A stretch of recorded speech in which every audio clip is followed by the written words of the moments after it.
প্রিয় দেশবাসী, আসসালামু আলাইকুম। আমি আপনাদের পান্না ভাই বলছি আমেরিকা থেকে।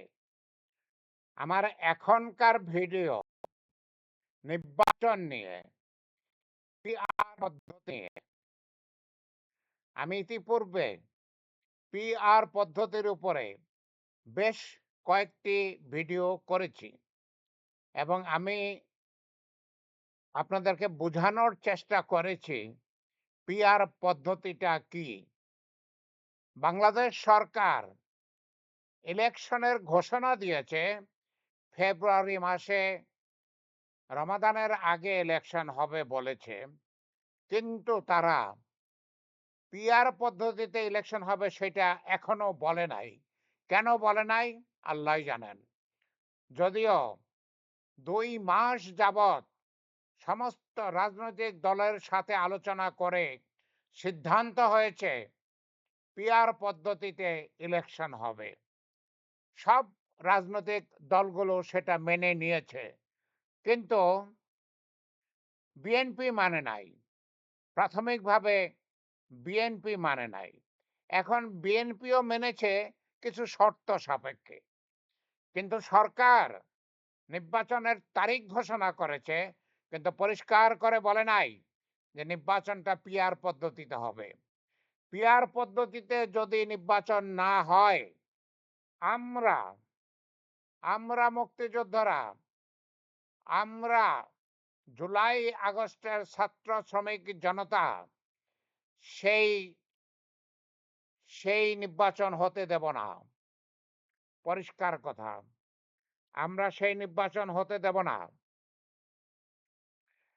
পিআর পদ্ধতিতে অবশ্যই পিআর পদ্ধতিতে নির্বাচন হতে হবে। এর মধ্যে কোনো কিন্তু নাই, এর মধ্যে কোনো যদি নাই। অবশ্যই পিআর পদ্ধতিতে হতে হবে নির্বাচন। ঠিক আছে? অবশ্যই পিআর পদ্ধতিতে হতে হবে। এর মধ্যে কোনো কিন্তু নাই। প্রিয় দেশবাসী, পিআর পদ্ধতি কি সেটা আমি বলেছি। পিআর পদ্ধতি হচ্ছে সমস্ত বাংলাদেশে ইলেকশন হওয়ার পরে যেই দল যত পার্সেন্ট ভোট, শতকরা যত ভাগ ভোট পাবে, মোট এমপির আসনের তত পার্সেন্ট এমপি তারা হবে। আমি আবার বলি, ধরা যাক ধরা যাক 5টা দল নির্বাচন করলো। 5টা দল নির্বাচন সমস্ত বাংলাদেশে বিএনপি শতকরা 30 ভাগ ভোট পেল, জামাতে ইসলামী শতকরা 20 ভাগ ভোট পেল এবং অন্যান্য দল বাকি 60 ভাগ ভোট পেল। কি হবে পিআর পদ্ধতিতে? যেহেতু সমস্ত বাংলাদেশে বিএনপি শতকরা 30 ভাগ ভোট পেয়েছে, অতএব 300 আসনের শতকরা 30 ভাগ, 90টি এমপির পজিশন বিএনপি পাবে। যেহেতু জামাতে ইসলামী শতকরা 20 ভাগ ভোট পেয়েছে, 300 আসনের 20 ভাগ, 20% 60টা এমপির পজিশন জামাতে ইসলামী পাবে।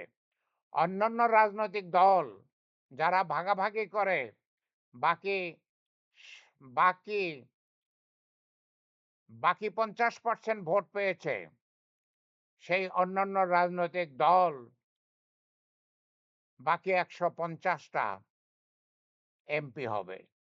এইভাবে এমপিটা ভাগাভাগি হবে আনুপাতিকভাবে। পিআর মানে হচ্ছে প্রপোর্শনাল রিপ্রেজেন্টেশন। যে যত ভোট পাবে দলগতভাবে, সেই দল ততগুলো এমপির পজিশন পাবে। এটা হচ্ছে পিআর, প্রপোর্শনাল প্রপোর্শনাল রিপ্রেজেন্টেশন।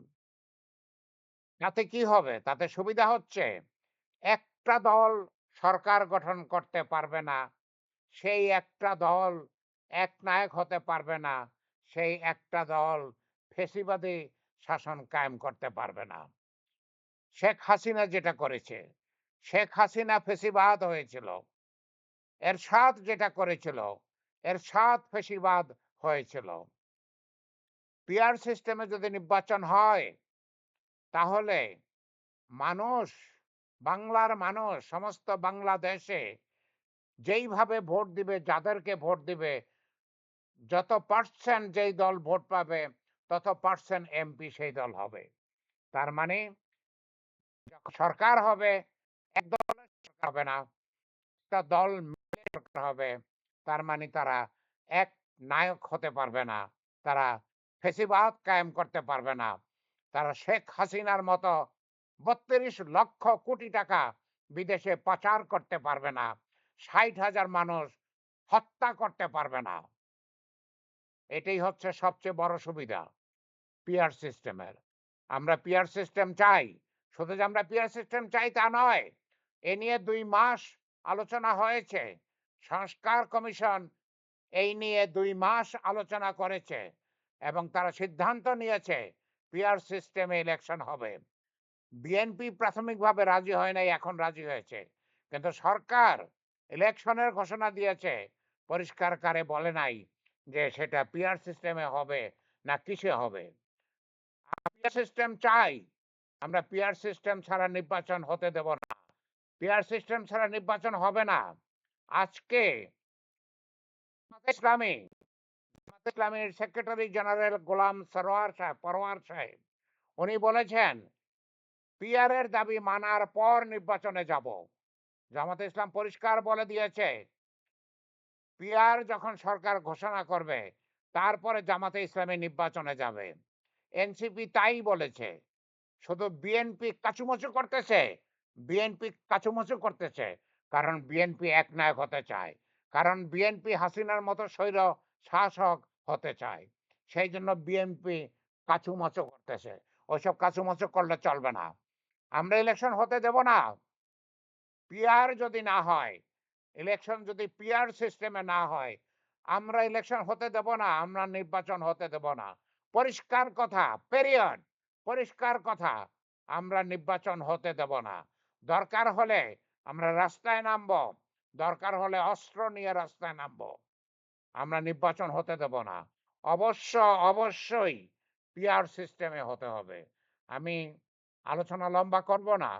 এই ব্যাপারে আমি কয়েকটা ভিডিও ইতিপূর্বেই করেছি। আমি আপনাদের কাছে অনুরোধ করি দয়া করে আমার চ্যানেলটা সাবস্ক্রাইব করবেন। দয়া করে আমার চ্যানেলটা সাবস্ক্রাইব করবেন। প্রিয় ভাই ও বোনেরা, আমি আপনাদের পান্না ভাই। আমি মুক্তিযোদ্ধা প্রফেসর ডক্টর পান্না। আমি ৩৫ বছর যাবৎ আমেরিকায় থাকি। আমি একজন কোম্পানি কমান্ডার ছিলাম, গেরিলা কমান্ডার ছিলাম 11 সেক্টরে ১৯৭১ সালের মুক্তিযুদ্ধে। আপনাদেরকে সাথে নিয়ে, আপনাদের সহায়তায় আমরা মুক্তিযোদ্ধারা ১৯৭১ সালে বাংলাদেশকে স্বাধীন করেছিলাম। শেখ হাসিনা এবং শেখ মুজিবুর রহমান সেই স্বাধীনতাকে ধ্বংস করেছে। তারপরে বাংলার ছাত্র শ্রমিক জনতা তারা ২০২৪ সালে আমাদেরকে দ্বিতীয় স্বাধীনতা এনে দিয়েছে। তারা ২,০০০ শহীদ হয়েছে, ৫০,০০০ আহত হয়েছে। তারা আমাদেরকে দ্বিতীয় স্বাধীনতা এনে দিয়েছে। সেটা বিএনপির একনায়ক হওয়ার জন্য নয়, সেটা বিএনপির ফ্যাসিবাদ কায়েম করার জন্য নয়। আমরা এক চোর তাড়িয়েছি, হাসিনা নামের এক চোর তাড়িয়েছি। আমরা আরেক ডাকাত ক্ষমতায় আনব না। আমরা আরেক ডাকাত ক্ষমতায় আনব না। বিএনপিকে ক্ষমতায় আনার জন্য এই ২,০০০ ছাত্র শ্রমিক জনতা শহীদ হয় নাই। ৫০,০০০ ছাত্র শ্রমিক জনতা আহত হয় নাই।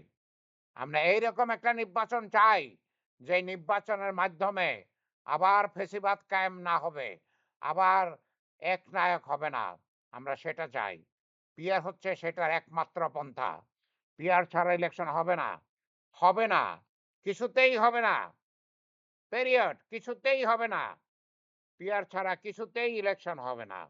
অতএব প্রিয় দেশবাসী, প্রিয় দেশবাসী, আমরা আমরা পিআর চাই। আমরা পিআর চাই। আমরা পিআর চাই। পরিষ্কার কথা, আমরা পিআর চাই। পিআর ছাড়া ইলেকশন হবে না। আমি ভিডিও বড় করব না। আমি এখানেই শেষ করব। আল্লাহ আমাদের সহায় থাকুন। আল্লাহ আমাদের সহায় থাকুন। আল্লাহ আমাদের প্রাপ্য আমাদেরকে দিন। এটা আমাদের প্রাপ্য। ওকে? আমরা একটা সুন্দর ইলেকশন চাই। আমরা একটা সুন্দর দেশ চাই। আমরা একটা শান্তির দেশ চাই। আমরা এই দেশে সততা চাই।